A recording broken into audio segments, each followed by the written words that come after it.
Alright friends, I wanted to provide a place where I have all of the information in one video, and I don't want to be a fearmonger. I want to talk to you guys about why I am concerned about cows and bovine spongiform encephalopathy and the connection to chronic wasting disease. But first we have to know what a prion is. We have discovered proteins in the brains of all animals that have brains, and we call it a PRP. This is a normal protein.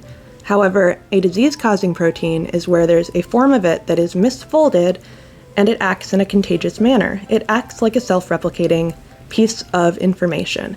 It comes in contact with other normal proteins and then forces them to misfold and ends up forming plaques. These plaques cannot be treated. We don't know how to treat it. It's not living in the way that bacteria are, and it's not organized in the way that viruses are. Our bodies don't know how to fight this, and there's a lot of evidence that things like Alzheimer's is actually caused by something similar to the plaques found in prions. We once had a massive problem with bovine spongiform encephalopathy. Farmers were feeding sick cows to other cows, and that is how we unfortunately discovered that you can eat prions and it travels through the blood to the brain and causes these same misfolded protein plaques to form, and it's ultimately deadly. One of the interesting things about it is that it can take as long as 20 years to actually show symptoms, so catching it early is very difficult, and that's why it's important for farmers, especially in places where we have massive farming operations, to test each and every cow. A lot of smaller operations do that, the larger ones fail to do this at large. But back to chronic wasting disease. It is a prion disorder in deer that has become widespread across the United States and is spreading to other countries.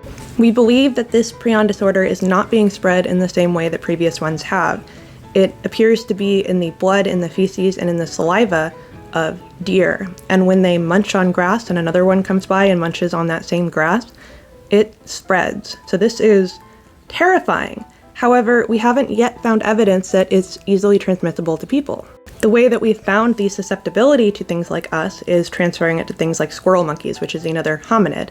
And there's this one really cool, very creative science article in which they made transgenic mice with the same proteins that are found in our brains in their brains and gave them chronic wasting disease and saw if they got it. And they did, which is one of the reasons I'm afraid. This is why I had such a strong reaction to finding a cow with bovine spongiform encephalopathy in the United States. It's happened before. This isn't the first time.